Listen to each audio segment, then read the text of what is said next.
Brain juice, people. I'm gonna need all I can get today, obviously. Oh, so bitter.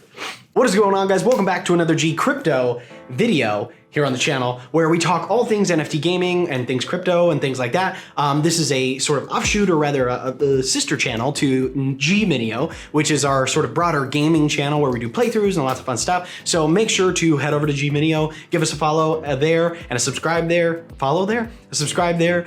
You can check out a lot of really fun content that we have, as well as here on GCrypto. If you enjoy these videos, if you enjoy this content, please consider subscribing and liking and doing all the things that you're supposed to do, and we would appreciate it very much. But in today's GCrypto video, guys, we are actually talking about Solana. So as you may know, there are a lot of blockchains out there. In fact, the industry estimates that there's somewhere between 6,000 and 7,000 active blockchains right now that are sort of out there in the metaverse or what have you.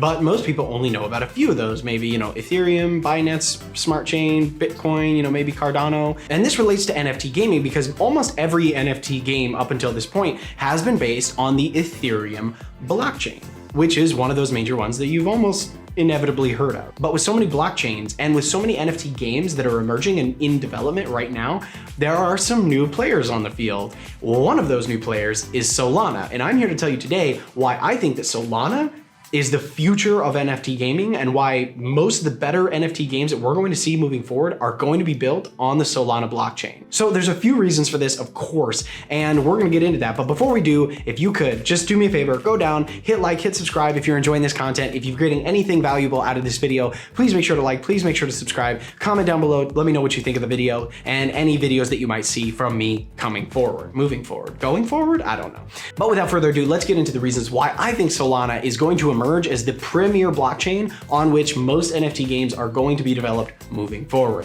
First reason, it has way cheaper and way faster transactions. So Solana has by far the cheapest and fastest transactions of any blockchain that is out there right now, and by a long, long way. So I'm gonna put up this graph here, and it has some of the specs of a lot of the popular blockchains that are out there, ones like Tron and Cardano and Ethereum, obviously, as well as Solana. And as you can see here, there are some major differences between Solana and a lot of its other competitors. First and foremost, the volume of transactions that Solana can handle per second is leagues ahead of anyone else. 65,000 transactions per second. It blows any of these other blockchains out of the water in terms of the volume of traffic that it can handle on the chain itself. And not only that, the gas fees, which is basically a name for the cost per transaction, is way, way cheaper on Solana than it is on any of these other chains. Take Ethereum, which is again the most popular blockchain that all of these NFT games are being based on right now. The transaction fees are on average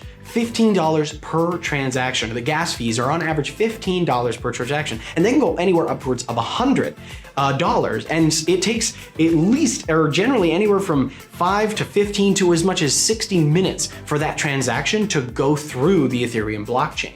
But Solana, by comparison, can handle obviously way more transactions at a fraction of the cost. And this is super important because it incentivizes developers and users as well to move to a Solana-based chain. I mean, from a developer perspective, the more transactions that you can get going on your game or on your system, the better it is for the developer because they're probably making a portion of those sales and transactions, as well as the better it is for users because they're not paying these exorbitant gas fees to make the transactions in the first place. I mean, paywalls are legitimate barriers to entry into any space. And right now, Ethereum is super expensive to use when you're making transactions, as opposed to Solana, which is dirt cheap by comparison. So let's take a hypothetical situation. Let's take a game based on the Solana blockchain. And for 100 transactions in that game on that Solana chain, it's gonna take about 15 to 30 seconds for those transactions to complete and cost a grand total of 15 cents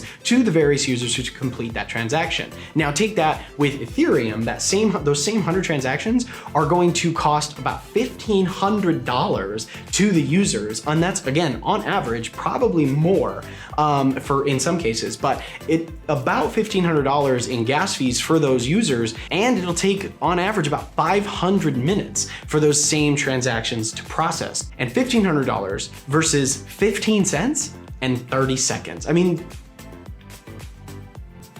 And when it comes to, technology adoption, I mean, there's no question. People are going to go where the money is or where the prices aren't so freaking high. So that by and of itself is a great indicator of the adoption of Solana and its use as a fundamental chain for games to be developed on. The second point that is, to me, really important, and I think to a lot of people out there is really important as well. Sorry, I gotta turn my phone off because I keep getting alerted. Leave me alone. God. But the second point is that Solana is way, way better for the environment. Now, Solana is a proof of stakes and proof of history, which is kind of a novel approach, but it's a proof of stake and proof of history based blockchain. That's the system that it uses to sort of verify, transactions and executed commands on the chain itself. And that's different from the proof of work system that is used on Ethereum. And what that means is Solana consumes far less resources than Ethereum as a whole. Because proof of work systems require sort of this decentralized network of computers to work through basically like arbitrary but complex puzzles in order to verify the transactions that happen on the chain. But these puzzles take a lot of computing power, a lot of electricity in order for these computers to power through them. Some estimates say that one transaction on Ethereum costs as much in terms of like greenhouse gas emissions and energy as a US household consumes in a week. So, I mean, that tells you how bad it is in terms of its energy consumption and efficiency. And not only that, but proof of work systems encourage more energy use the more that the technology is adopted, because those puzzles, as more users join, those puzzles that those computer networks have to solve get harder and harder and harder. So Ethereum and proof of work systems are terrible for the environment and incentivize the further consumption of resources, which is awful. And in fact, is a huge deterrent to a lot of people because, in a world where climate change is very real and where the environment itself is kind of slowly falling apart, they view the use of these blockchain technologies as almost morally bankrupt, because how can you consciously, adopt a technology that is killing the environment and contributing hugely to the climate crisis? Now compare that to Solana, which literally uses like fractions of that energy. I think jointly between Ethereum and Bitcoin, they do something on the order of like 60 billion kilowatt hours of electricity. Like that's what's required in a year for them to run. So 60 billion on thereabouts. And community members of Solana, based on like some simple math and things like this, and take this with a grain of salt, but community members have estimated that Solana, by comparison, because it uses proof of stake and proof of history, which are just sort of different mechanisms to prove and verify transactions, Solana consumes like 1,200 kilowatt hours. So I mean, 60 billion versus 1,200, like not even close, right? And again, this may seem like a weird consideration to take into account, but it's a big deal for a lot of people. I mean, myself included. Arguably, it's one of the most important things and one of the most significant hurdles or barriers to overcome before we see the widespread adoption of blockchain technologies. And Solana solves that problem. But again, very, very important. And another big reason why I think it's going to be great is because Solana is very, very user-friendly. The wallet that it uses is the Phantom wallet, which is really, really intuitive. I'm a relatively new person when it comes to NFTs and cryptocurrencies as a whole. And I didn't really have a wallet up until like a week ago, but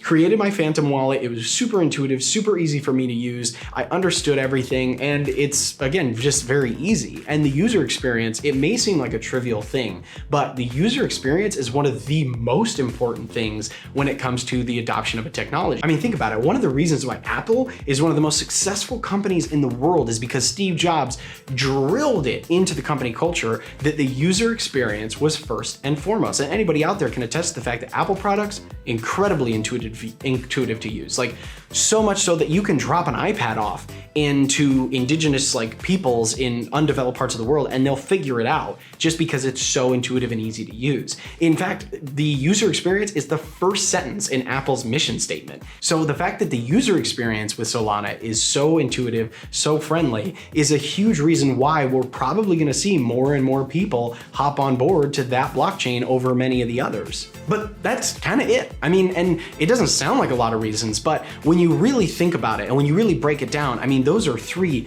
big things. Like, the fact that it can handle the load and that it can do, you know, thousands more transactions per second at fractions of the cost. Economics is one of the primary drivers of technology adoption. So you're talking about a very, very important consideration there, arguably the most important one. And then the second one, which is that it's much more friendly for the environment, is a big hurdle to overcome for a lot of users to adopt it, especially in, you know, younger generations like us.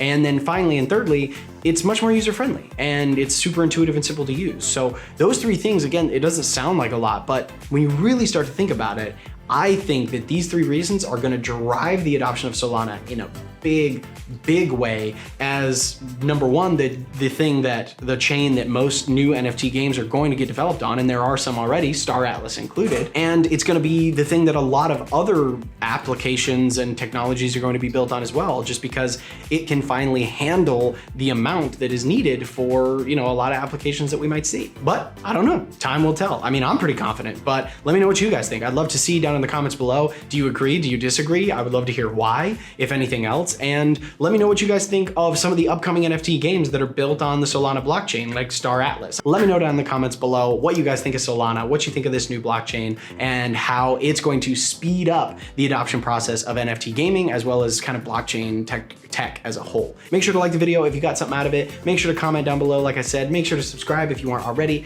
And as always, game it till you make it. I'll catch you in the next one, guys. Thank you so much.